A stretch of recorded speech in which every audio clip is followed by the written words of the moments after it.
जी कैफेड, आज के लेक्चर का आगाज करते हैं। Lecture number 52। टॉपिक हमारा चल रहा था एमसीएस मैटर पैराग्राफ, और कल के लेक्चर में हमने ये सीखा था कि सम टाइम कोई ऐसा मैटर ऑडिटर के सामने आता है।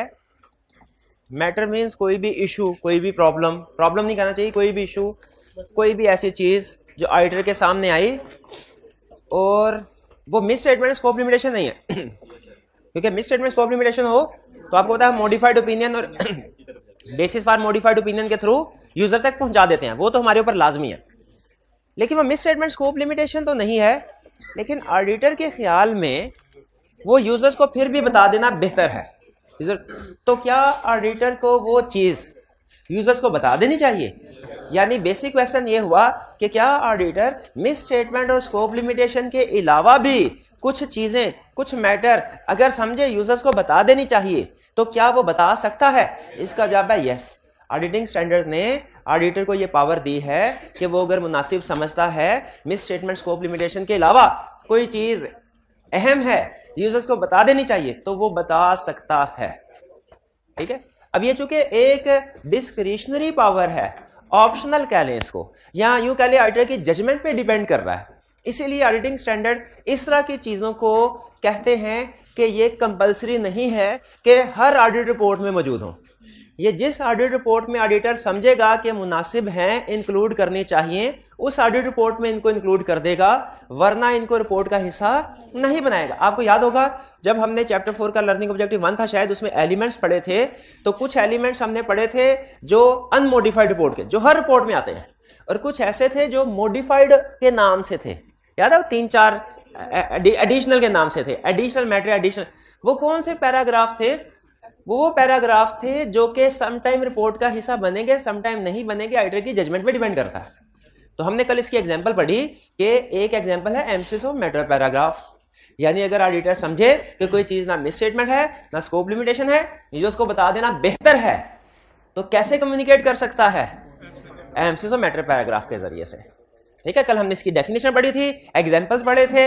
एग्जाम्पल्स हमने 4 कवर कर ली थी और बाकी की 5 कवर कर ली थी, 2 रह गई थी, तो बाकी हम आज डिस्कस करेंगे। असल में इन एग्जाम्पल को मैं डिटेल में डिस्कस करना चाह रहा था, तो 2 लेक्चर लग गए, वरना 1 लेक्चर में भी नहीं बढ़ सकता था। कंसेप्ट हमने क्या सीखा है? Emphasis matter paragraph audit report में कब इंक्लूड किया जाता है? When auditor consider it necessary to draw users attention, to a matter which is disclosed in financial statement, and that is fundamental for users understanding of financial statement provided की audit. अच्छा, मुझे इसमें बताइए, इस definition में 5 की words हैं जो लाजमी है डेफिनेशन का, वो कौन कौन से हैं? Draw, disclose, fundamental, financial statement, provide. अच्छा, इसका मतलब मुझे ये बताइए, उसने जो लफ्ज लिखा हुआ डिस्क्लोज, क्या इसका यह मतलब है कि जब कभी एमसीएस मैटर दिया जाएगा 100% कंफर्म है कि वो मैटर फाइनेंशियल स्टेटमेंट में डिस्क्लोज होगा? 100% कंफर्म है, शाबाश, कि वो मैटर फाइनेंशियल स्टेटमेंट में डिस्क्लोज होगा। अच्छा, वो मैटर फाइनेंशियल स्टेटमेंट में भी डिस्क्लोज हुआ, वो ऑडिट रिपोर्ट में भी ऑडिटर उसको एम्फसाइज कर रहा है, लेकिन ये जहन में रखिएगा ऑडिट रिपोर्ट में सिर्फ उसका सरसरी तज़किरा होता है, फिर हम रेफरेंस दे देते हैं कि अगर आप मजीद इसकी डिटेल जानना चाहते हैं तो फाइनेंशियल स्टेटमेंट के इस नोट पे चले जाएं। अच्छा, फिर इसके बाद प्रोवाइडेड में लिखा है provided matter does not require modified opinion. इसका क्या मतलब है? इसका मतलब है कि जिस मैटर के ऊपर, गौर से सुनिएगा, जिस मैटर के ऊपर एमसीएस मैटर पैराग्राफ आप दे रहे हैं ना, वो मिस स्टेटमेंट या स्कोप लिमिटेशन नहीं होनी चाहिए, क्योंकि miss statement scope limitation modification in opinion require करते हैं। अगर मिस स्टेटमेंट स्कोप लिमिटेशन होगी तो फिर मॉडिफाइड ओपिनियन दिया जाएगा, फिर एमसीएस मैटर नहीं दिया जाएगा। पहली लाइन का मतलब ये। अच्छा, दूसरी लाइन में उसने कहा प्रोवाइडेड मैटर इज नॉट की ऑडिट मैटर। इसका क्या मतलब है? कि की ऑडिट मैटर नहीं होना चाहिए। सेम कंसेप्ट वही जो मॉडिफाइड। क्यों? क्योंकि अगर की ऑडिट मैटर हुआ तो वो की ऑडिट मैटर वाले सेक्शन में जाएगा, एमसीएस मैटर में नहीं आएगा। अगर मिस स्टेटमेंट स्कोप लिमिटेशन हुई, मॉडिफाइड ओपिनियन में जाएगी, एमसीएस मैटर में नहीं आएगी। अच्छा, यहाँ पे ना मैं समझाना चाहता कुछ और हूँ, स्टूडेंट को समझ कुछ और लगती है। मैं क्या समझाना चाहता हूँ? मैं ये समझाना चाहता हूँ कि अगर किसी मैटर के ऊपर मॉडिफाइड ओपिनियन आना चाहिए तो फिर उस पे मॉडिफाइड ओपिनियन दिया जाएगा, एमसीएस मैटर नहीं दिया जाएगा। मैं ये स्टूडेंट क्या समझता है? कि जब कभी ऑडिट रिपोर्ट में मॉडिफाइड ओपिनियन आया तो एमसीएस ऑफ मैटर नहीं आएगा। स्टूडेंट क्या समझता है? ये गलत है। क्या एक ऑडिट रिपोर्ट में मॉडिफाइड ओपिनियन और एमसीएस ऑफ मैटर दोनों इकट्ठे आ सकते हैं? इसका जवाब है यस, आ सकते हैं, लेकिन एमसीएस ऑफ मैटर किसी और चीज के ऊपर होगा वो, और मॉडिफाइड ओपिनियन किसी और चीज पे होगा। ऐसा नहीं होगा कि एक ही चीज के ऊपर एमसीएस ऑफ मैटर भी है और उसी चीज के ऊपर मॉडिफाइड ओपिनियन भी है। नहीं, यहां पे समझाना क्या, यहां पे ये नहीं समझ, ये इस लाइन का ये मतलब नहीं है कि जब मॉडिफाइड ओपिनियन आएगा तो एमसीएस ऑफ मैटर नहीं आएगा। इसका ये मतलब नहीं है।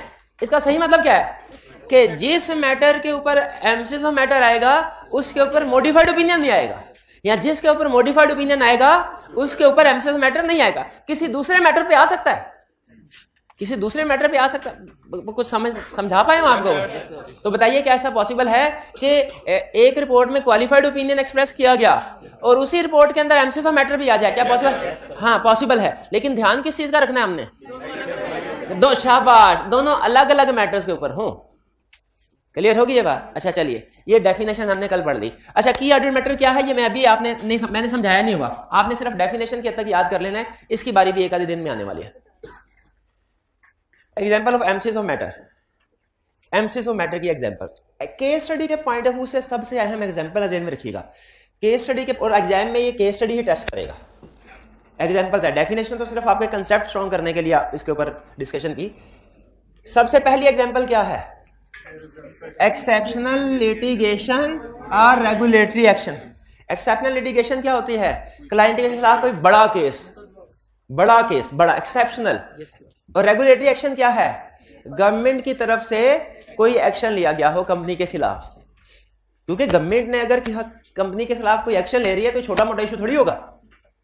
अच्छा, एक्सेप्शनल लिटिगेशन में अगर मैनेजमेंट ने सही काउंटिंग ट्रीटमेंट कर लिया है, डिस्क्लोज करना था डिस्क्लोज कर दिया, प्रोविजन रिकॉर्ड जो भी करना था कर दिया, लेकिन है एक्सेप्शनल लिटिगेशन, हमें यूजर्स को, हम समझते हैं यूजर को बता देना चाहिए कि ए यूजर कंपनी के खिलाफ एक केस चल रहा है, अगर कंपनी हारी ना तो उन्हें हैवी डैमेजेस पे करना पड़ेंगे और हो सकता है कि प्रॉफिट सारे का सारा खत्म हो जाए या बहुत कम हो जाए। अब इस केस का फैसला अभी तो नहीं हुआ, अगले साल आने वाला है, अलर्ट हो जाओ। क्या ये यूजर को खबरदार कर देना चाहिए ताकि वो इन्वेस्टमेंट करने से पहले देख ले कि भाई ये मेरी इन्वेस्टमेंट डूब भी सकती है। हालांकि फाइनेंशियल स्टेटमेंट में उसका सही डिस्क्लोजर हुआ होगा, लेकिन फिर भी ऑडिटर समझ रहा है कि इस डिस्क्लोजर को एम्फसाइज कर देना चाहिए, तो कर सकता है। कैसे? MCS of matter. सबसे ज्यादा एग्जांपल जो पास पेपर में टेस्ट होती है वो यही है, एक्सेप्शनल लिटिगेशन और रेगुलेटरी एक्शन। एग्जाम में कैसे पहचानेंगे ये नॉर्मल लिटिगेशन है कि एक्सेप्शनल? एग्जाम में जो भी लिटिगेशन आ गई तो एक्सेप्शनल अज्यूम करनी है आपने, ठीक है, अनलेस के वो कभी कह दे कि ये रूटीन नेचर की लिटिगेशन है, और वो आज तक तो उसने कभी नहीं कहा। हाँ, टेक्स्ट में एक दफा कहा है, दो दफा टेक्स्ट क्वेश्चन टेस्ट, एक दफा उसने कहा कि आपने बताना एमसीएस मैटर आएगा कि नहीं आएगा। दोनों सुन लीजिए। एक दफा उसने कहा कंपनी के खिलाफ रूटीन में केस टैक्स के केसेस चलते रहते हैं जिनकी अमाउंट मटेरियल होती है, एक ये। दूसरी केस स्टडी में से क्या, कंपनी के खिलाफ एफबीआर ने एक स्पेशल इन्वेस्टिगेशन शुरू की है और पिछले 5 सालों के प्रॉफिट को रिकैलकुलेट कर रहे हैं। ये जो सेकंड वाला है ये स्पेशल है, ये एक रेगुलेटरी एक्शन, इसमें एमसीएस मैटर आएगा। फर्स्ट वाले पे एमसीएस मैटर नहीं आएगा, कोई और शायद आए तो आए, एमसीएस मैटर नहीं आएगा। बहरहाल चलिए, ये पहली example exceptional litigation regulatory action clear हो गई। दूसरी example significant subsequent event occur. अच्छा, सब्सिक्वेंट आगे लिखने की जरूरत नहीं थी, लेकिन हमें पता है, लिखने की जरूरत नहीं थी, पता है। क्या पता है? सब्सिक्वेंट इवेंट का मतलब ही होता है ईयर एंड के बाद हो, ईयर एंड के बाद हो, ठीक है, शाबाश। क्लास में कोई स्टूडेंट जो के सब्सिक्वेंट इवेंट की एग्जांपल्स बता दे, सब्सिक्वेंट इवेंट की नहीं, हाइब्रिड में कोई स्टूडेंट है, हाइब्रिड में, शाबाश, ये हाइब्रिड में, ये जो पहले नंबर स्टूडेंट है, शाबाश, फटाफट बताइए।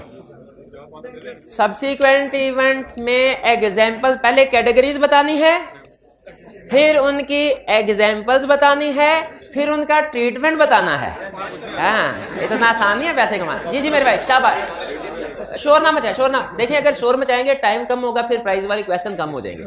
जी जल्दी बताइए, एग्जांपल बताइए सब। जी एसेट्स का नहीं, पहले उसकी 2 टाइप्स बताए ना, 2 टाइप्स कौन सी है? एडजस्टिंग और नॉन, जिससे पूछ रहा हूँ वो भी। अच्छा, अब एडजस्टिंग की एग्जांपल्स बताएं। इन्वेंट्री डिफेक्टिव इन्वेंट्री रिटर्न हो गई, शाबाश, एक एग्जांपल। और एग्जांपल,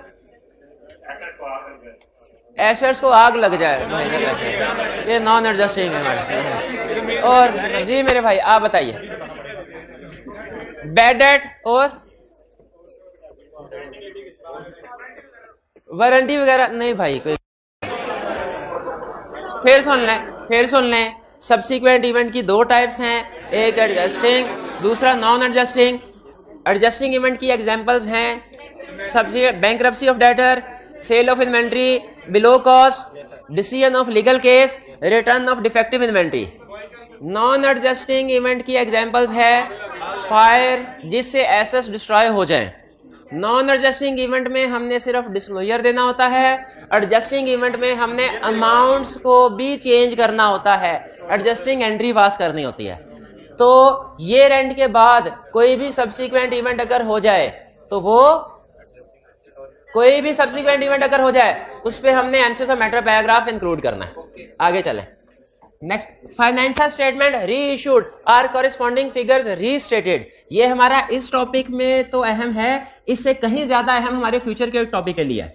फाइनेंशियल स्टेटमेंट री इशूड और रीस्टेटेड, समझ लीजिए फर्क क्या है। सम टाइम ऐसा होता है कि ऑडिट रिपोर्ट हमने साइन कर दी, गौर से सुनिएगा, ऑडिट रिपोर्ट हमने साइन कर दी, इशू भी हो गई, इसके बाद पता चला कि फाइनेंशियल स्टेटमेंट में कोई गड़बड़ है, फाइनेंशियल स्टेटमेंट में कोई मिस स्टेटमेंट है। देखिए कोई बड़ी बात नहीं है, हो सकता है हमने रीजनेबल एश्योरेंस ऑब्टेन कर ली हो, उसके बावजूद भी कोई मिस स्टेटमेंट रह गई हो सकता है, कोई बड़ी बात नहीं है, इनहेरेंट लिमिटेशन इसी चीज का नाम है। लेकिन जब हमारे सामने कोई मिस स्टेटमेंट आ गई, देखें उस वक्त फिर हमारे ऊपर एथिकली मॉरली लाजिम हो जाता है कि हम शेयर होल्डर्स को बताएं कि अब जो पुरानी वाली फाइनेंस, हालांकि हमारा कसूर नहीं था क्योंकि रीजनेबल एश्योरेंस ऑब्टेन कर ली थी, लेकिन फिर भी उसके बावजूद भी हमारे सामने कोई मिस स्टेटमेंट आए फाइनेंशियल स्टेटमेंट में जो इशू कर चुके हैं, तो हमने यूजर्स को बताना होता है। अब उसके लिए दो ऑप्शन होते हैं, या तो दोबारा सारी की सारी पिछली फाइनेंशियल स्टेटमेंट्स को सही करके दोबारा इशू करें, या अगले साल पिछले साल के कंपैरेटिव को, जिसे ऑडिट की लैंग्वेज में कॉरेस्पॉन्डिंग फिगर्स कहते हैं, पिछले साल के कंपैरेटिव्स को रीस्टेट कर दिया जाए। दोनों में से कौन सी ऑप्शन सेलेक्ट की जाएगी डिपेंड करता है टाइम कितना गुजरा है। अगर फाइनेंशियल स्टेटमेंट इशू अभी ताजा हुई है तो फिर री इशू वाली ऑप्शन ज्यादा बेहतर है। अगर ज्यादा टाइम हो गया और अगले साल की फाइनेंशियल स्टेटमेंट अनकरीब इशू होने वाली है तो फिर री इशू की बजाय री स्टेटमेंट की ऑप्शन ज्यादा बेहतर है। तो जो भी ऑप्शन एक्सरसाइज करें, देखें यूजर को तो पता बताना है ना कि पिछले साल की फिगर गलत, जो भी है, अगर फाइनेंशियल स्टेटमेंट री इशू करते हैं तो उस नई वाली फाइनेंशियल जो री इशू हो रही है उसमें याद रखिएगा ऑडिट रिपोर्ट भी इंक्लूड करेंगे। नहीं, वो ऑडिट रिपोर्ट भी री इशू होगी और इस वाली ऑडिट रिपोर्ट में एमसीएस ऑफ मैटर पैराग्राफ आएगा जो क्या बता रहा होगा फाइनेंशियल स्टेटमेंट क्यों री इशू की गई। और अगर री स्टेटमेंट के ऑप्शन की तरफ जाते हैं तो फिर अगले साल की ऑडिट रिपोर्ट में भी एमसीएस ऑफ मैटर पैराग्राफ आएगा जो क्या बताएगा कि री स्टेटमेंट क्यों की गई। ये कंसेप्ट बहुत अहम है, आगे चल के एक चैप्टर में यूज करना है। ये दोबारा इसीलिए रिपीट कर, क्लियर हो गया ये। फिर major disaster significant effect entities financial position, कोई डिजास्टर आ गया, आग लग गई, जलजला आ गया, तो वो उसके ऊपर जिसकी वजह से affecting financial position, financial position किसे कहते हैं, बैलेंस शीट को, स्टेटमेंट ऑफ फाइनेंशियल पोजीशन याद है, जो ऐसा डिजास्टर जो कंपनी की बैलेंस शीट को इफेक्ट करे। देखिए ये भी डिजास्टर था, इसने बैलेंस शीट को इफेक्ट नहीं किया था इस साल की, ये नॉन एडजस्टिंग था। ये जो बैलेंस शीट को कौन सा डिजास्टर इफेक्ट करता है, जो ड्यूरिंग द ईयर हो, जो आफ्टर द ईयर डिजास्टर हो, वो बैलेंस शीट को इफेक्ट नहीं करता, फाइनेंस वो डिस्क्लोजर को इफेक्ट करता है। वो अगले साल की बैलेंस शीट को तो इफेक्ट करेगा, इस साल की बैलेंस शीट को नहीं। जो डिजास्टर होते हैं वो एडजस्टिंग इवेंट नहीं होते। ये भी जो डिजास्टर होंगे अगले साल हुए डिजास्टर, आग लग गई, जलजला आ गया, सैलाब, ये नॉन एडजस्टिंग इवेंट होते हैं, नॉन एडजस्टिंग। तो अब यहाँ पे सिग्निफिकेंटली इफेक्ट एंड ये क्लियर हो गया। Early application of new counting standard, ये आपके साथ डिस्कस कर दिया और बार बार आपसे दरखास्त की थी कि न्यू काउंटिंग स्टैंडर्ड को चेंज इन काउंटिंग पॉलिसी के साथ मिक्स नहीं करना। अब आते हैं 6 पॉइंट। इसके साथ एक और कंसेप्ट आपको बता देता हूं जो आगे पढ़ाना है। Applicable financial reporting framework is unacceptable, यही लिखा हुआ है। हमने एप्लीकेबल फाइनेंशियल रिपोर्टिंग फ्रेमवर्क कहीं पढ़ा है? सबसे पहले पढ़ा था एलिमेंट्स ऑफ इंश्योरेंस एंगेजमेंट में 5 एलिमेंट्स थे, उसमें से एक एलिमेंट था क्राइटेरिया। सूटेबल क्राइटेरिया, उसमें सूटेबल को लादा, क्राइटेरिया को लादा समझाया था। क्राइटेरिया का मतलब क्या है?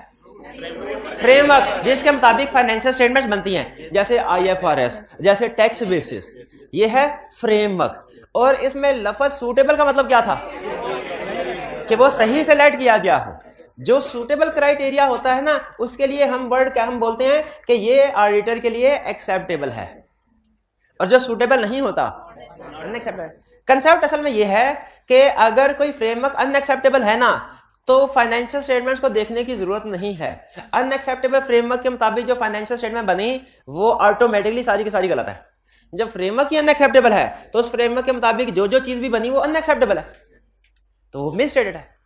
लेकिन सम टाइम एक अजीब वक़ुआ होता है कि किसी मुल्क का कानून कहता है, पाकिस्तान में ऐसा नहीं है, लेकिन किसी मुल्क में ये उसका कानून कहता होगा कि शेयर होल्डर्स को जो फाइनेंशियल स्टेटमेंट भेजनी है वो कैश बेसिस के मुताबिक बनाओ।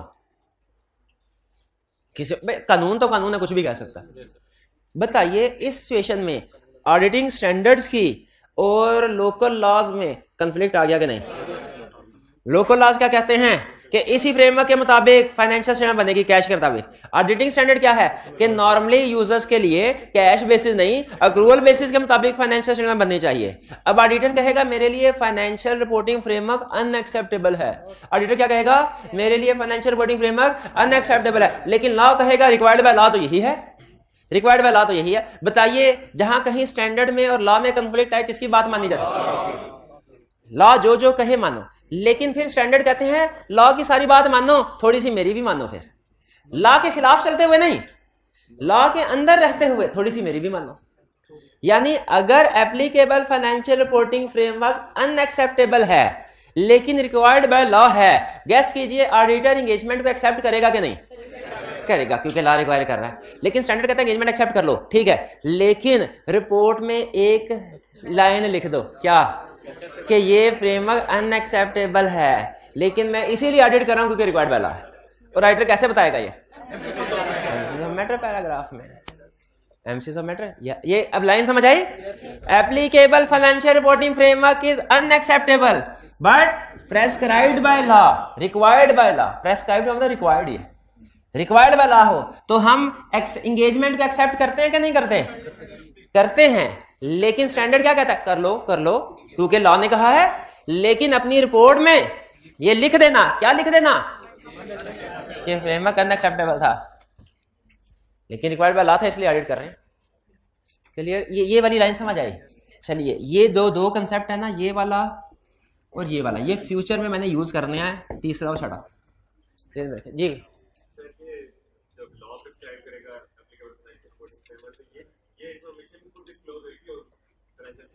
हाँ जी, देखिए फ्रेमवर्क कोई भी हो वो फाइनेंशियल स्टेटमेंट्स में डिस्क्लोज होता है। बल्कि जब मैं स्टूडेंट था अभी भी शायद होगा कि basis of preparation of financial statement की एक हेडिंग होती है नोट्स ऑफ अकाउंट्स में, जिसमें हम बताते हैं कि फाइनेंशियल स्टेटमेंट किस बेसिस के ऊपर बनी है। वो कैश बेसिस के ऊपर, के एक्रूवल बेसिस के ऊपर, के IFRS के ऊपर डिस्क्लोजर होता है ना। बिल्कुल, तो वो जो भी फ्रेमवर्क है उसका डिस्क्लोजर होगा। क्लियर हो गया जी? आगे चलते हैं। अब next concept, financial statements are prepared on special purpose framework. एक होता है फ्रेमवर्क जनरल पर्पस, एक होता है स्पेशल पर्पस। जनरल पर्पस होता है सबके लिए, स्पेशल पर्पस होता है किसी किसी के लिए। जैसे टैक्स बेसिस सिर्फ टैक्स वालों के लिए, ठीक है। जैसे बाज़ औक़ात बैंक वाले कहते हैं कि हमें फाइनेंशियल स्टेटमेंट्स बना के दें, अक्रूवल नहीं, कैश बेसिस के ऊपर। क्या? हाँ, नॉर्मली कैश बेसिस एक्सेप्टेबल नहीं है अगर जनरल पब्लिक को देनी हो, लेकिन अगर सिर्फ फाइनेंशियल स्टेटमेंट किसी बैंक को देनी है और वो कहता है मुझे कैश बेसिस के ऊपर बना के दो, उस सूरत में इसकी इजाजत है, क्योंकि जनरल पब्लिक को नहीं। अब ये ना सोचेगा कि ऊपर तो हमने कहा था अनएक्सेप्टेबल है और यहाँ पे स्पेशल पर्पस के मुताबिक फाइनेंशियल बना रहे हैं। ये अनएक्सेप्टेबल एक चीज जो हो सकता है वाइड रेंज ऑफ यूजर के लिए अनएक्सेप्टेबल हो, वो किसी स्पेसिफिक यूजर के लिए एक्सेप्टेबल हो सकती है। तो बैंक कह सकते हैं, क्योंकि बैंक को असल में गर्ज होती है कंपनी के प्रॉफिट से नहीं, उसको गर्ज होती है कैश से, कि कंपनी के पास कैश कितना है। तो इसीलिए बैंक समटाइम कहता है कि आप कैश बेसिस के ऊपर फाइनेंशियल स्टेटमेंट्स बना के लिखें। कैश बेसिस फ्रेमवर्क है, फ्रेमवर्क इसके मुताबिक फाइनेंशियल स्टेटमेंट बनती हैं, लेकिन ये कौन सा फ्रेमवर्क है? स्पेशल, क्योंकि स्पेसिफिक यूजर के लिए। स्पेशल पर्पस फ्रेमवर्क की और एग्जांपल सुने, tax basis framework, tax basis के मुताबिक फाइनेंशियल स्टेटमेंट बनाई जो सिर्फ एफबीआर के लिए, टैक्स वालों के लिए, वो भी स्पेशल पर्पस फ्रेमवर्क है। स्पेशल पर्पस फ्रेमवर्क पे फाइनेंशियल स्टेटमेंट्स बनाना गलत नहीं है, बना सकते हैं, लेकिन शर्त है कि स्पेसिफिक यूजर के लिए बनानी है, जनरल पर्पस के लिए नहीं। अगर जनरल यूजर्स के लिए बनाएंगे वो अनएक्सेप्टेबल हो जाएगी, स्पेशल यूजर के लिए। एग्री करते हैं? अच्छा, क्या ऐसा कभी हो सकता है कि स्पेशल पर्पस फाइनेंशियल स्टेटमेंट बनाई हो और कंपनी जनरल यूजर को भी वही दे दे? होना नहीं चाहिए। क्या हो सकता है? क्योंकि यूजर को समझ ही नहीं आएगी, शाबाश, उन्हें समझ नहीं आएगी। तो इसीलिए क्या हमें ये बात अपनी रिपोर्ट में क्लियर कर देनी चाहिए कि ये जो साथ वाली फाइनेंशियल स्टेटमेंट है ना, ये हैं तो ठीक, लेकिन स्पेशल पर्पस पे बनी है, जनरल पर्पस पे नहीं बनी। बता देना चाहिए कि नहीं? कैसे बताएंगे? एमसीक्यू मैटर पैराग्राफ के जरिए। तो इसका मतलब है ये कंफर्म हो गया, जब कभी financial statement special purpose framework के मुताबिक बनेगी, एमसीक्यू मैटर पैराग्राफ आएगा स्पेशल पर्पस पे। स्पेशल पर्पस फ्रेमवर्क की एग्जांपल पता है क्या है? Example cash basis, tax basis. General purpose की एग्जांपल क्या है? आईएफआरएस बेसिस, अक्रूवल बेसिस, ठीक है। अच्छा, एक एग्जांपल पूछूं एडवांस टॉपिक में से, अगर ये एग्जांपल आपने सही बता दी तो समझ ले इस सारी डिस्कशन का हक अदा हो गया। नहीं वो अच्छा 50 बार बार ना कर, मैं खुद फैसला करूंगा, क्योंकि अगर आप टाइम जाया करेंगे ना तो फिर उतना ही, क्योंकि ये प्रैक्टिस ना हमने आपको पता है पहले शुरू की थी, किस वजह से डिसकंटिन्यू की? क्योंकि टाइम वेस्ट होता था, आप शोर मचाना शुरू कर देते थे, सारे बार बार कोई कुछ बोल रहा था, कोई क्लास का जो टेम्पो खराब हो जाता है इसमें। तो जब चुप करके जब मैं जिससे सवाल पूछूं प्राइज के साथ वही जवाब दे दिया करे, डिस्टर्बेंस क्रिएट करेंगे तो इस प्रैक्टिस को डिसकंटिन्यू कर देंगे हम। अच्छा अब सुने, जैसे पहले किया बिल्कुल। अच्छा सुने, मैं आपके सामने 2 फ्रेमवर्क की एग्जांपल रख रहा हूं, आपने बताना इसमें से कौन सा जनरल है और कौन सा स्पेशल है, ठीक है? एक दोनों पहले सुन लीजिएगा। पहला, financial statements going concern basis of accounting पे बने हैं। दूसरा केस, financial statements non going concern basis of accounting पे बनी हैं। जी बताए।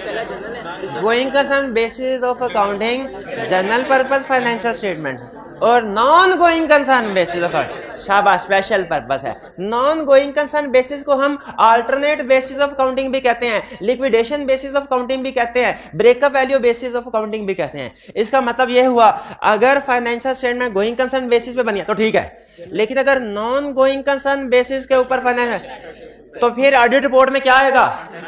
ऑडिट रिपोर्ट में पैराग्राफ आएगा। कौन सा पैराग्राफ है? MCQ matter paragraph. तो फिर से सुन लें, जब financial statements non going concern basis पे बने तो एमसीक्यू मैटर पैराग्राफ आएगा। जब financial statement non going concern basis पे बने एमसीक्यू मैटर पैराग्राफ आएगा। जब financial statements non going concern basis पे बने एमसीक्यू मैटर पैराग्राफ आएगा। लेकिन आपको ये बात अभी भी समझ नहीं आई ना? जब केस स्टडी आएगी ना तो आप लिखेंगे, जब financial statements non going concern basis पे बनी तो रिपोर्ट में पैरा आएगा, material uncertainty relating to going concern. एमसीक्यू मैटर क्यों आएगा? तो गोइंग कंसर्न आना चाहिए, गोइंग कंसर्न आएगा। हालांकि क्लास में चीख के बताया हुआ क्या कि जब फाइनेंशियल स्टेटमेंट स्पेशल पर्पस पे बने, नॉन गोइंग कंसर्न बेसिस पे बने, तो फिर रिपोर्ट में कौन सा पैरा आएगा? MCQ matter. नहीं, एक ही आएगा। कौन सा आएगा? MCQ of matter. अब गोइंग कंसर्न अनसर्टेनिटी का पैरा क्यों नहीं आएगा? ये सवाल आपको डिस्टर्ब कर रहा होगा, इसका जवाब अभी नहीं देना, इसका जवाब गोइंग कंसर्न वाले सेक्शन में 2 दिन के बाद। लेकिन जहन में रखना है, क्या सिखाया? चीख के क्या सिखाया? जब financial statement non going concern basis पे बने तो फाइनेंशियल स्टेटमेंट में कौन सा पैरा आएगा? कोई नहीं बोलेगा। अदर मैटर आएगा, एमसीक्यू मैटर के गोइंग कंसर्न अनसर्टेनिटी आएगा। क्लियर हो गए ये सारी एग्जांपल? 7 एग्जांपल, एक एग्जांपल डिटेल में डिस्कस की है। ये नहीं कहा कि घर जाके पढ़ लो, समझ ना आए तो पूछ लेना। एक एग्जांपल को खुद से पढ़ाया है। अब अगर इस टेस्ट में किसी ने गलती की ना, छोड़ना नहीं मैंने। अभी भी कोई कंफ्यूजन है तो पूछ लें, आगे चलते हैं। प्रेजेंटेशन इन report, MCQ matter paragraph report में प्रेजेंट किया जाएगा? बिल्कुल किया जाएगा। अब 2 सवाल है, कहां और कैसे? कहां और कैसे? कहां एमसीज ऑफ मैटर कहाँ? अच्छा मुझे बताइए, ओपिनियन पैराग्राफ रिपोर्ट में प्रेजेंट होता है कहाँ? सबसे पहले कैसे? कैसे सुनाई याद करने को कहा हुआ है ना? एक मिनट है, सुनाए। जो ओपिनियन पैराग्राफ सुनाएगा, शाबाश, ओपिनियन से खामोश होकर सुनिए, कोई बोलेगा नहीं।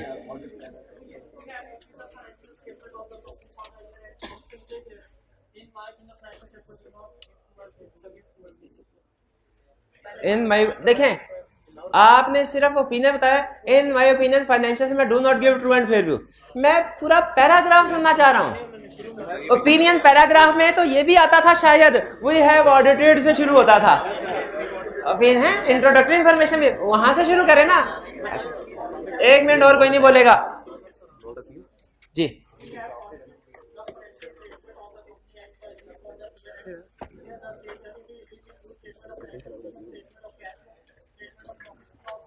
शाबाश शाबाश शाबाश, ठीक है। अब नीचे ओपिनियन पैराग्राफ बता दें।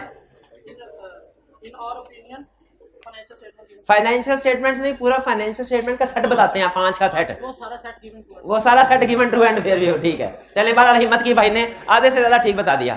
तो ओपिनियन हमें पता है कि ओपिनियन पैराग्राफ जो है वो किस जगह पे आना, कैसे। अब सुने, एमसीज ऑफ मैटर पैराग्राफ किस जगह पे आएगा, कैसे आएगा। पहले प्लेसमेंट सुन लें, पहले प्लेसमेंट सुन लीजिए कि किस जगह पे आएगा। ये पैराग्राफ अगर एप्लीकेबल फाइनेंशियल रिपोर्टिंग फ्रेमवर्क से रिलेट करता है, यानी फाइनेंशियल स्टेटमेंट से, और नॉर्मली फाइनेंशियल स्टेटमेंट से रिलेट करता है, कभी कभार ऐसा हमारे सिलेबस में नहीं है, लेकिन कभी कभार हो सकता है वो other legal and regulatory requirement से रिलेट करता हो। नॉर्मली तो फ्रेमवर्क से रिलेट करता है ना। ठीक है, अब देखें ये सारी एग्जांपल्स फाइनेंशियल स्टेटमेंट्स में आ रही हैं। ठीक है, तो अगर MCs of matter applicable financial reporting framework से रिलेट करता हो तो कहां आएगा? ये आएगा बेसिस ऑफ ओपिनियन के फौरन बाद। बेसिस ऑफ ओपिनियन के, यानी सबसे पहले आपको बताया था जो एलिमेंट्स की तरतीब क्या है, लॉजिकल, क्या सबसे अहम चीज पहले, उसके बाद दूसरे नंबर पे अहम चीज, फिर तीसरे नंबर पे अहम चीज। तो सबसे अहम चीज तो ओपिनियन, और बेसिस ऑफ ओपिनियन तो ओपिनियन के साथ ही जुड़ना चाहिए ना। ऐसा तो नहीं ओपिनियन कहीं और बेसिस ओपिनियन, ओपिनियन और बेसिस ऑफ ओपिनियन सबसे पहले, और उसके बाद एम्फसिस ऑफ मैटर पैराग्राफ।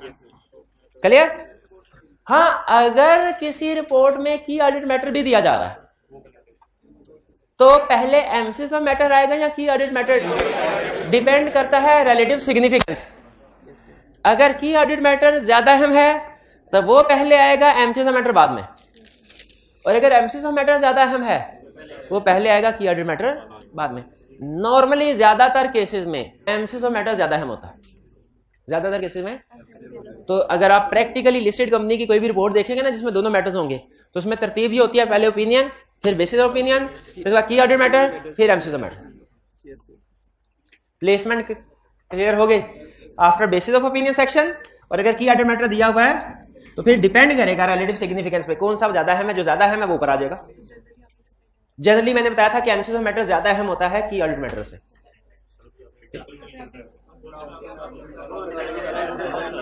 एक मिनट आ रहे, अभी मैंने क्या बताया? नहीं, सुन लें। प्रैक्टिकली ऑडिट रिपोर्ट जब आप देखेंगे तो एम्फसिस ऑफ मैटर पैराग्राफ ऊपर होगा, की ऑडिट मैटर उससे नीचे होगा। मैंने ये नहीं बोला, यही बोल। चलिए ठीक है। बाज़ औक़ात होता है जेन में अगला कंसेप्ट चल रहा होता है ना, तो अल्फाज मैं अब रिपीट कर रहा हूँ। प्रैक्टिकली अगर आप कोई ऑडिट रिपोर्ट देखेंगे, सबसे ऊपर ओपिनियन सेक्शन मिलेगा आपको, उसके बाद बेसिस ऑफ ओपिनियन सेक्शन, फिर एम्फसिस ऑफ मैटर पैराग्राफ, और फिर की ऑडिट मैटर। क्योंकि नॉर्मली ये कहा जाता है emphasis of matter paragraph is more significant, more important than key audit matter. तो की ऑडिट मैटर नीचे, एम्फसिस ऑफ मैटर ऊपर। अब ठीक है, प्रेजेंटेशन इन रिपोर्ट क्या होगी, रिपोर्ट में कैसे प्रेजेंट किया जाएगा? ले शाबाश, लिख के, मैं समझा वॉइस नोट चिपका देंगे साथ। लिख के प्रेजेंटेशन इन रिपोर्ट कैसे होगी, सुन ले। इसमें 3 चीजें लिखनी है। 3 चीजें लिखेंगे तो एम्फसिस मैटर पैराग्राफ कंप्लीट होगा, वरना कंप्लीट नहीं होगा। सबसे पहले मैटर, किस मैटर के ऊपर किस मैटर को एम्फसाइज किया जा रहा है? वो ड्रॉ, अच्छा बताइए किसके ऊपर एम्फसाइज करूं? लिटिगेशन के, as stated in note number 25 of financial statements. ठीक है, ठीक है। We draw your attention to an exceptional litigation which is pending against company as on 30 जून 2022। यानी इसमें दो चीजें एक ही लाइन में मैंने आपको बता दी। एक मैटर, अच्छा मैटर कौन सा है भला? ये मैटर एमसीज ऑफ मैटर में आना चाहिए, यानी एमसीज ऑफ मैटर पता हो क्या है। और फिर उसके बाद नोट्स ऑफ अकाउंट्स का रेफरेंस कि कहां पे डिटेल अवेलेबल है। ये नोट्स इसलिए देते हैं क्योंकि ऑडिट रिपोर्ट में सिर्फ हम उसको एम्फसाइज कर रहे होते हैं ब्रीफली, सारी डिटेल ऑडिट रिपोर्ट में नहीं आती, बल्कि नोट्स ऑफ अकाउंट्स में होती है। और फिर एंड पे एक लाइन लिखनी है। वो कौन सी लाइन लिखनी है जिसकी वजह से आपका एक गलत कंसेप्ट बिल्ड होता है? वो लाइन क्या? Our opinion is not modified in respect of this matter, in respect of this matter, in respect. इसको पढ़ी देते हैं। तीन चीजें, तीन चीजें। अच्छा एक चौथी चीज भी है, वो क्या वाला? गैस करें। मैटर है ना, मैटर। एमसीक्यू मैटर में इंफॉर्मेशन क्या क्या आएगी ये बता रहे हैं ना। तीन चीजें हैं, रेफरेंस आएगा नोट्स अकाउंट का, मैटर जिसका मैटर में यही होगा ना लाइन में से, ये वाला मैटर है कि ये वाला मैटर, ये वाला मैटर, और एंड पे एक स्टैंडर्ड लाइन आएगी, our opinion is not modified in respect of this matter. तीन चीजें हो गई। एक चीज और आएगी, हेडिंग। शाबाश, कौन था हेडिंग वाला? हेडिंग आएगी, ठीक है, हेडिंग। लेकिन वो चूंकि उसकी हेडिंग, कुछ लोग उसको पैराग्राफ का हिस्सा नहीं मानते, कहते हैं सर ये तो ऊपर है, तो इसीलिए हम नहीं, उसको मैंने यहां पे नहीं लिखा, वरना हेडिंग भी याद रखें, जरूरी है। हेडिंग भी जरूरी है। स्टार्ट में, एमसीक्यू ऑफ मैटर के स्टार्ट में हेडिंग दी जाएगी। क्लियर? अच्छा गैस कीजिए, कैफ लेवल से ऊपर सवाल पूछ रहा हूं, क्या ऐसा पॉसिबल है रिपोर्ट 1 एमसीक्यू ऑफ मैटर 2? हो सकता है? बिल्कुल हो सकता है, बिल्कुल हो सकता है। तो उसमें बताइए हेडिंग्स दोनों की आएगी कि एक की? दोनों, दोनों। या यूं कह लीजिए कि बड़ी हेडिंग एक आएगी एमसीक्यू ऑफ मैटर पैराग्राफ, उसके नीचे छोटी हेडिंग एक्सेप्शन लिटिगेशन की लगा और फिर सब्सिक्वेंट इवेंट की लगा। शाबाश शाबाश, चलिए क्लियर हो। क्लियर? अब एक ड्राफ्टिंग एग्जांपल कर लेते हैं, क्योंकि आई कैप हमसे तीन तरह से क्वेश्चन पूछ सकता है, याद रखें। लिस्ट तो सबसे अहम है ना, केस स्टडी में ये पूछेगा, यानी केस स्टडी में इस लिस्ट में से कोई सिचुएशन बना के पूछेगा। बाकी एमसीक्यू ऑफ मैटर ये है लेफ्ट राइट साइड वाले बोर्ड में ना, यानी ये समझ लीजिए जो ये है, इस पूरे लेक्चर लर्निंग ऑब्जेक्टिव में दो चीजें अहम है, एक एग्जाम्पल और दूसरा ये प्रेजेंटेशन में तीन चीजें। पूरे लर्निंग ऑब्जेक्टिव में और कल और आज के दोनों लेक्चर्स को मिला के दो चीजें हम आपको बताई, एग्जाम्पल्स, प्रेजेंटेशन। एग्जाम्पल को कैसे टेस्ट करेगा? Case study. MCQ of matter ये प्रेजेंटेशन कहेगा बताइए एमसीक्यू ऑफ मैटर में कौन सी इंफॉर्मेशन इंक्लूड की जाती है। एमसीक्यू आपने क्या बताना होगा? Reference matter. अब सुनिए स्टूडेंट फेल कैसे होता, स्टूडेंट फेल कैसे होता, एग्जाम्पल सुनना है आपने, जिससे पूछूंगा वो बताएगा। रिक्वायरमेंट है what shall be implication of this event on audit report. ये इवेंट का एक्सप्लेन, ये रिक्वायरमेंट है। इवेंट में उसने क्या लिखा हुआ है कि there is an exceptional litigation, there is an exceptional litigation pending against company which is adequately disclosed in financial statements. बताइए what shall be implication on audit report. One by one MCQ matter paragraph आएगा, गलत, fail, गलत नहीं कह रहा, sorry गलत नहीं कहना चाहिए, फेल। एक मिनट आप बताइए, सवाल फिर से सुन लिए। रिक्वायरमेंट है what shall be implication on auditor's report, और इंफॉर्मेशन में लिखा है there is an exceptional litigation pending against company which is adequately disclosed in financial statements.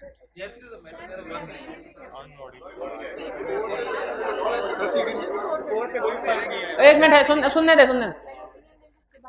पहले ओपिनियन देंगे तो ओपिनियन देना। हाँ शाबाश, unmodified opinion auditor shall express unmodified opinion और and shall include emphasis of matter paragraph fail. अब सुनिए जरा, अब सुनिए। अच्छा गलत नहीं कहा, गलत फेल का है जी भाई, क्योंकि प्रोविजन रिकॉर्ड नहीं की हुई इसीलिए बिल्कुल ही फेल जी।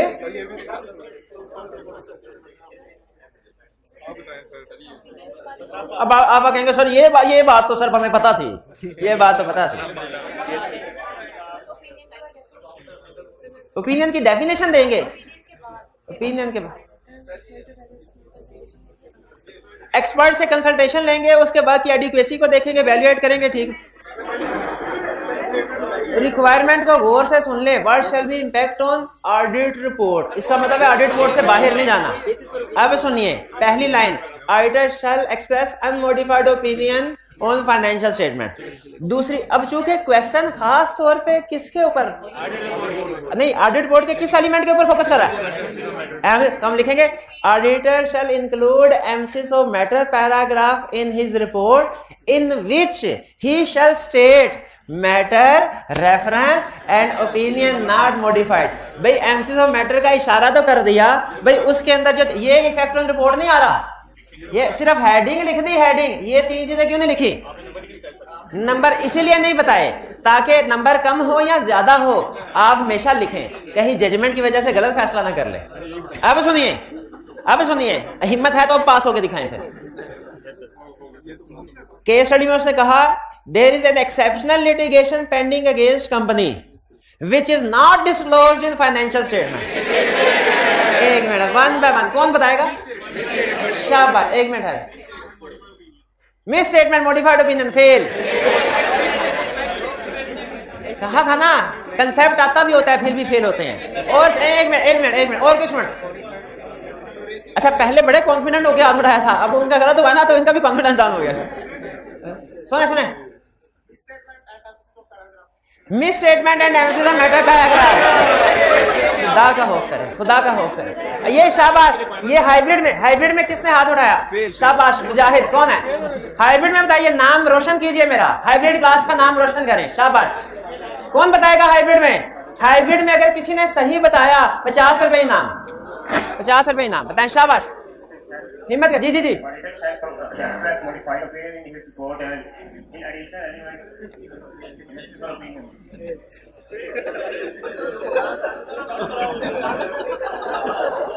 एक मिनट है रे जी, ये कौन भाई थे? कौन थे? ऑडिटर शैल एक्सप्लेन, उनसे के साउंड ठीक करें जी। ऑडिटर शैल एक्सप्रेस अल्लाह के बंदे कितनी दफा मना किया है, मॉडिफाइड नहीं qualified opinion. Auditor shall express qualified opinion if effect is material और adverse opinion if effect is pervasive. पूरी बात तो कर भाई, फिर से बताओ मॉडिफाइड ओपिनियन क्या आएगा? Mister qualified opinion if effect is material, दोनों पॉसिबिलिटीज कवर करनी है। And effect is pervasive then adverse opinion, और फिर उसके बाद आगे हाँ इन एडिशनल एलिमेंट। शाबाश। वैसे मैं सुनना यही चाह रहा था, बेसिस को कवर करते हैं कि नहीं करते। भाई ने गलतियां की हैं, 2 गलतियां की हैं, लेकिन फिर भी प्राइस दे रहा हूं क्योंकि जो मैं कंसेप्ट टेस्ट करना चाह रहा था वो इन्होंने बता दिया। शाबाश शाबाश। तो सिर्फ ये नहीं कहना, आवाज आ रही थी ना? सिर्फ ये नहीं कहना कि मॉडिफाइड ओपिनियन, बल्कि क्या कहना है? हाँ, लेक्चर में बाद औक़ात चलते चलते ना मैं कुछ सेकंड्स को बचाने के लिए क्वालिफाइड और एडवर्स 2 बोलने की बजाय मॉडिफाइड ओपिनियन 1 ही बोल, लेकिन आपको मना किया हुआ है। वैसे मैं खुद भी आइंदा याद करूंगा मॉडिफाइड का वर्ड क्लास में ना बोलूं। तो यहाँ पे क्या होगा? Auditor shall express qualified opinion if effect is material और adverse opinion if effect is pervasive. और इसके बाद auditor shall also explain nature of misstatement in basis for qualified / adverse opinion section. ये है पूरा। और आप क्या करें? Modified opinion. क्या आएगा इसके? Modified opinion. खुद बताए, करेगा पास? ऐसे नहीं करता और नहीं करेगा, नहीं करेगा। ये पहले भी आपने इतनी गलतियां कर दी, अभी तो मैंने आपको अगला बताना था। 3 तरीके से, एक तो इस वाले हिस्से में से केस स्टडी पूछेगा, इस कंसेप्ट को 3 तरीके से डैश कर सकता है। एक तो ये आपसे पूछेगा बताओ एमसीक्यू मैटर में कौन सी इंफॉर्मेशन देते हैं, ये सीधा पूछ लिया। दूसरा कहेगा ये इनमें से कोई एक मसला है मुझे ड्राफ्ट करके दिखाओ। क्या ड्राफ्टिंग पूछ सकता है? क्या आईकैप हमसे ओपिनियन पैराग्राफ ड्राफ्ट करवा सकता है? क्या आईकैप हमसे basis of opinion section draft करवा सकता है? यस करवा सकता है। और क्लास में शायद ही कोई स्टूडेंट हो जो दोनों लिख सके, शायद ही कोई स्टूडेंट हो। कौन ऐसा माइका लाल है क्लास में हाइब्रिड में भी जो इस वक्त भी उसे कहा जाए तो ओपिनियन और बेसिस ऑफ ओपिनियन सेक्शन दोनों लिख सकता है? सारी रिपोर्ट याद करने को तो नहीं कहा हुआ ना, लेकिन सबसे अहम चीज क्या है? ओपिनियन। इसको कहा हुआ है याद कर लें, बेसिस ऑफ ओपिनियन को याद कर लें। नहीं कहा, चल कोई बात, अब कह दिया, नहीं भी कहा था अब कह दिया ना। ये याद कर लें, ये लेक्चर नंबर है 52 और इसको स्टार्ट हुए तकरीबन 40-45 मिनट हो गए हैं। लेक्चर नंबर 52 40-45 मिनट के करीब सर ने क्लास में कहा था कि अब आप ओपिनियन और बेसिस ऑफ ओपिनियन सेक्शन को याद कर ले, आईकैप ड्राफ्टिंग पूछ सकता है। और जब ये याद कर लें तो फिर एमसीक्यू ऑफ मैटर भी याद कर ले, इसकी भी ड्राफ्टिंग पूछ सकता है। बल्कि एमसीक्यू ऑफ मैटर छोटा, ये तो लगे हाथों आज ही पढ़ा देना, तो 2-3 लाइनें 2-1.5 लाइन है सारी। तो एक आईकैप आपसे पूछ सकता है एमसीक्यू ऑफ मैटर में कौन सी इंफॉर्मेशन इंक्लूड होती है। दूसरा कह सकता है ड्राफ्टिंग करके बताओ। तीसरा क्या कह सकता है? कहेगा ड्राफ्टिंग मैं करता हूं, तुम उसमें से गलतियां निकालो। ड्राफ्टिंग मैं करता हूं, तुम उसमें से गलतियां निकालो। ठीक है, और ये वाला तरीका आईकैप का फेवरेट है, क्योंकि अगर आईकैप ड्राफ्टिंग करने को कहेगा ना तो वो आपका उसे पता है आपने रटल गया होगा, तो वो एरर्स आइडेंटिफाई करने को ज्यादा प्रेफर करता है। लेकिन ड्राफ्टिंग भी कह सकता है, ज्यादा चांस क्या है। तो ये बता दिया आपको इस टॉपिक में से किस किस तरीके से क्वेश्चन पूछ सकता है। ये बताना समझाना मेरा काम था, बताना मेरा काम था, दोनों काम कर दिए। आगे याद करना प्रैक्टिस करना आपका काम है, करें चाहे ना करें, मेरे को कोई टेंशन नहीं। ठीक है, करेंगे क्या? हाँ, इसको याद प्रैक्टिस भी कर। किन क्वेश्चन की प्रैक्टिस? ये ना सारे क्वेश्चन की प्रैक्टिस कर लें। नहीं, सिर्फ 1 2 3 4 क्वेश्चन की प्रैक्टिस कर लें। क्लियर हो गया? ये डेफिनेशन हो गई, एग्जांपल्स हो गई, प्रेजेंटेशन, प्लेसमेंट, ड्राफ्टिंग। अब एग्जैक्टली इसी स्टाइल पे हमने अदर मैटर पैराग्राफ करना। उसकी भी आज नहीं करना जैसे उसके भी डेफिनेशन होगी इसी तरह, एग्जाम्पल, उसमें से एग्जाम्पल्स को एक एग्जाम्पल को हम डिटेल में डिस्कस करेंगे, चाहे 2 लेक्चर लग जाए। वैसे उम्मीद है 1 लेक्चर में निमट जाएगा, लेकिन कोई मसला नहीं। कंसेप्ट अहम है, स्पीड अहम नहीं है, कंसेप्ट है। तो इसीलिए उसमें हम उनको डिटेल डिस्कस करेंगे, फिर उसकी प्रेजेंटेशन होगी, फिर उसकी प्लेसमेंट होगी, फिर ड्राफ्टिंग होगी। एक जरा सवाब की नियत से पढ़ लेते हैं। रिज़्क़ हलाल कमाना सवाब है, तो रिज़्क़ हलाल कमाने के लिए बैठे हुए ना इंशाल्लाह। तो एग्जाम ये है एक्सेप्शन लिटिगेशन, ये हेडिंग है। पता चल गया नीचे लिटिगेशन की कहानी। We draw your attention to note number इतना of financial statement which describes the uncertainty related to outcome of lawsuit filed against company by XYZ company। हम ABC कंपनी की रिपोर्ट दे रहे हैं ना, तो किसी XYZ ने केस किया। Our opinion is not modified in respect of this matter। देखिए तीनों चीजें पूरी हो रही हैं। पहली चीज रेफरेंस, किधर आ गया रेफरेंस? ये आ गया रेफरेंस। दूसरी चीज मैटर बता दिया उसने। तीसरी चीज opinion is not modified. Clear हो गया? एक और एग्जांपल भी उसने बुक में दी हुई है, वो भी पढ़ के देखें कि तीनों चीजें पूरी हो रही हैं कि नहीं। अगर एग्जाम में उसने ड्राफ्ट दिया हुआ कहा गलती निकालो, कोई एक चीज भी मिस हुई, बिल्कुल भाई कुछ समझ आई? देखे तीनों चीजें हैं। अब वो चीज जिसको मैं समझाता कुछ और हूं, समझते कुछ और, वो है ये our opinion is not modified in respect of this. Student क्या करता है, इधर तक नॉट मॉडिफाइड तक पढ़ता है, आगे गूंगा बहरा हो जाता है, कहता है our opinion is not modified. Sir हमने एक केस स्टडी की, उसमें सोल्यूशन था, उसमें था क्वालिफाइड ओपिनियन एक्सप्रेस करेंगे, और साथ में आपने लिखा था एमसीक्यू ऑफ मैटर भी आएगा, एमसीक्यू ऑफ मैटर भी आएगा। तो सर ये तो गलत हो गया, आपने सोल्यूशन गलत बनाया। क्यों? आपने कहा था जब एमसीक्यू ऑफ मैटर आएगा ना तो ओपिनियन अनमॉडिफाइड होगा। क्या कहा था? एमसीक्यू ऑफ मैटर आएगा। अगर यहां पे आके रुक जाएंगे ना, फिर कंसेप्ट यही बनता है, our opinion is not modified का मतलब जब एमसीएस ऑफ मैटर में our opinion is not modified यहां पे आके रुक जाएंगे तो फिर कंसेप्ट क्या बनता है कि जब एमसीएस ऑफ मैटर है तो ओपिनियन नॉट मॉडिफाइड है, मॉडिफाइड नहीं आता। लेकिन ये कंसेप्ट गलत है, आपने पूरा पढ़ना है। इसमें फोकस उसका जोर नॉट मॉडिफाइड पे नहीं है, दिस मैटर के ऊपर है। वो ये नहीं कहना चाह रहा our opinion is not modified. Emphasis of matter में ये नहीं कहना चाह रहा our opinion is not modified. क्या कहना चाह रहा है? Our opinion is not modified in respect of this matter. इस मैटर कौन सा मैटर? Lawsuit. इस मैटर की वजह से जिसके ऊपर एमसीएस ऑफ मैटर दे रहे हैं हमारा ओपिनियन मॉडिफाइड नहीं है। इसका मतलब है वो ये मैसेज दे रहा है इस मैटर की वजह से मॉडिफाइड नहीं है, किसी और मैटर की वजह से हो सकता है।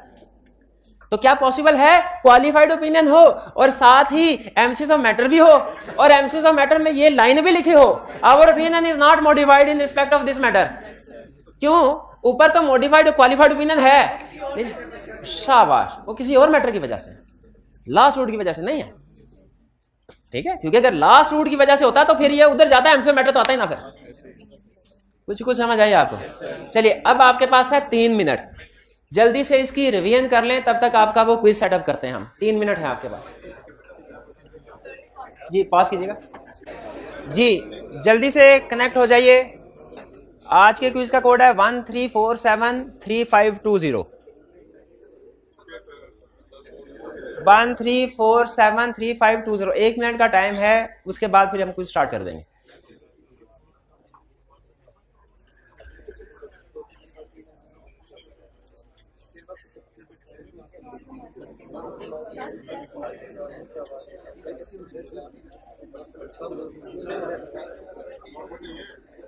जी menti.com पे जाना है आपने, MENTI, menti.com। शाबाश।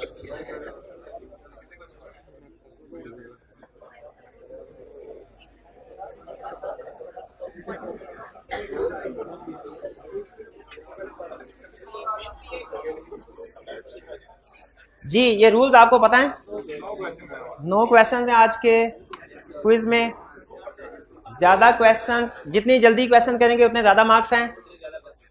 5 सेकेंड क्वेश्चन के लिए मिलेगा, फिर उसके बाद ऑप्शंस आएंगी। CRN नाम में आपने CRN अपना एंटर करना है जी। बस 100 हो जाए, कोरम पूरा हो जाए हमारा, हो गया 100। चलिए स्टार्ट करें जी, रेडी हैं? चलिए पहला क्वेश्चन।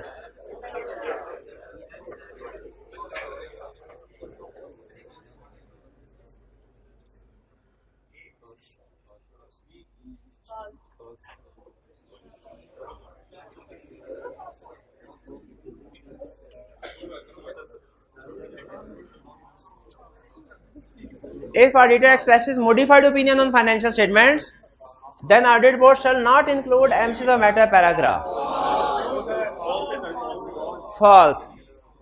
ठीक है, यानी इसका मतलब ये हुआ अगर modified opinion वो इंक्लूड करता है, इसके बावजूद MCs of matter पैराग्राफ भी आ सकता है, लेकिन वो अलग अलग मैटर पे होगा, अलग अलग मैटर पे होगा। Next question 2। खामोश हो गए बड़े।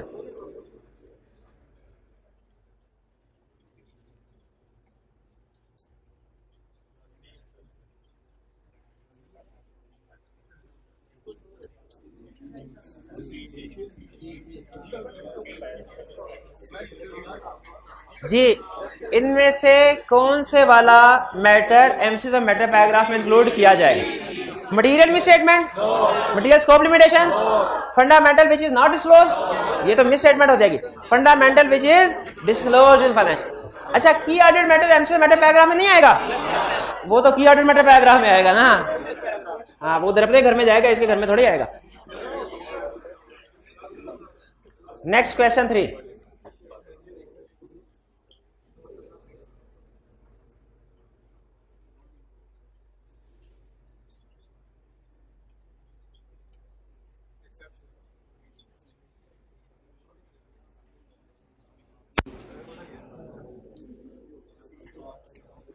इन which of the following MCS matter paragraph किस केस में नहीं आएगा?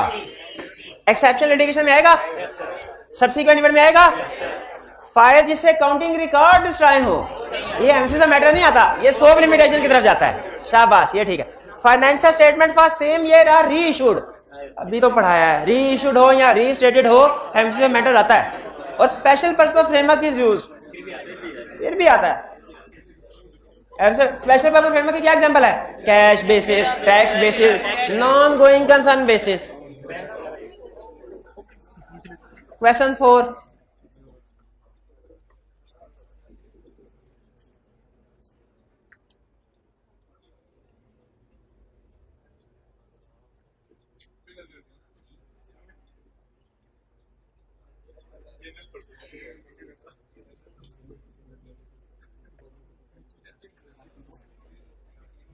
जी इनमें से किस में एमसीक्यू मैटर पैराग्राफ आएगा? चेंज इन काउंटिंग पॉलिसी में, न्यू काउंटिंग स्टैंडर्ड पे आता है चेंजिंग, शुक्र है याद है आपको। Applicable financial not acceptable, neither required by law, neither required by law था, रिक्वायर्ड बाय लॉ नहीं, तो इसका मतलब है ये मिसस्टेटमेंट है। और फिर वेरियस टैक्स कंटीजेंसीज, इनके ऊपर भी नहीं आता, रूटीन नेचर की है, शाबाश। Financial statement prepared on general purpose framework, इस पे नहीं आता, स्पेशल पर्पस आता है, जनरल पर्पस थोड़ा जाता है। ये सारे a fire destroyed major assets of the company, इसमें एमसीक्यू मैटर आता है, इसमें एमसीक्यू मैटर आता है। डिजास्टर की बजाय फायर लिखता है, फायर भी डिजास्टर ही है। क्वेश्चन 5,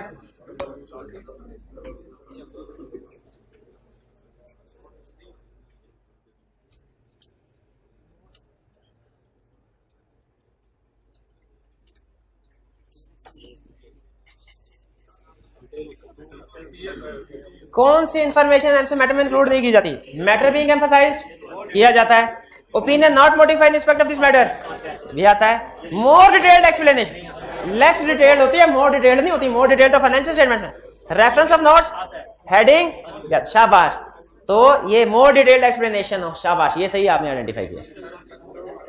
चले ये कंसेप्ट तो ठीक है आपका। इफ देयर इज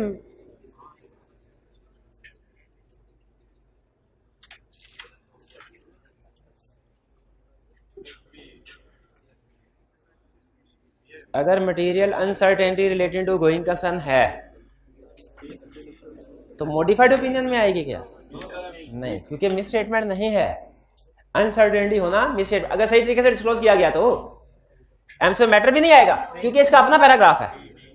ठीक है, नहीं ना भाई, इसको डिटेलमेंट से करते हैं। देखे, अगर उसने लिखा होता था, सुन ले, अगर उसने था material uncertainty related to going concern not disclose, uncertainty disclose करनी होती है। अगर उसने क्वेश्चन में लिखा था नॉट डिस्क्लोज, फिर हम कहते हैं मिस स्टेटमेंट है, मॉडिफाइड ओपिनियन देना है। उसने नहीं बताया हुआ ना नॉट डिस्क्लोज, तो इसका मतलब डिस्क्लोज होगी, तो मॉडिफाइड ओपिनियन नहीं है। एमसीक्यू मैटर में नहीं आएगा। एमसीक्यू मैटर तब आता है जब गोइंग कंसर्न नॉट एप्रोप्रिएट हो, नॉन गोइंग कंसर्न। देखिए, अनसर्टेनिटी होना और कंफर्म होना दोनों में फर्क है। जब कंफर्म हो जाए गोइंग कंसर्न नहीं है, उसे कहते हैं नॉन गोइंग, उसमें एमसीक्यू मैटर आता है। अनसर्टेनिटी का लफ्ज बता रहे हैं 50-50, अनसर्टेनिटी का मतलब यही होता है ना, मे भी हो मे भी ना हो, तो इसमें अलग पैराग्राफ है material uncertainty related to going concern का। ठीक है, तो इसमें कोई भी नहीं। असल में इस अनसर्टेनिटी के केस में एक अलग पैराग्राफ है, वो है material uncertainty related to going concern, वो आएगा।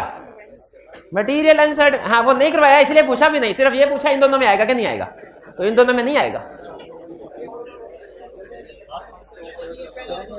7, if key audit matter is also included in auditor's report.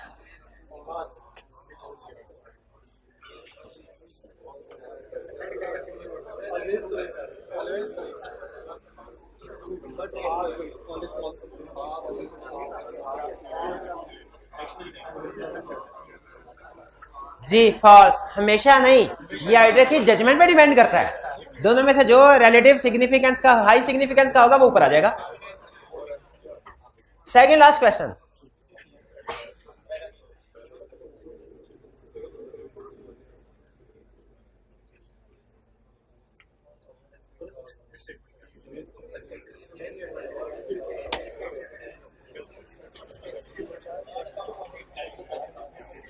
Depreciation expense record नहीं किया, लेकिन नोट्स द अकाउंट्स में शो, एमसीक्यू मैटर आएगा? नहीं आएगा, बल्कि क्या आएगा? मिस स्टेटमेंट जो मिस स्टेटमेंट हो उसमें एम्फेसिस ऑफ मैटर नहीं आता, मॉडिफाइड ओपिनियन आता है। फॉल्स। शाबाश। Last question.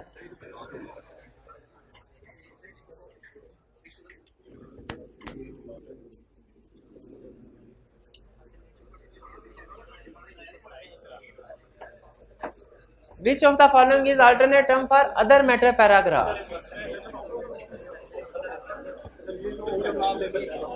Out of syllabus नहीं, पुराना कंसेप्ट है इसी चैप्टर का।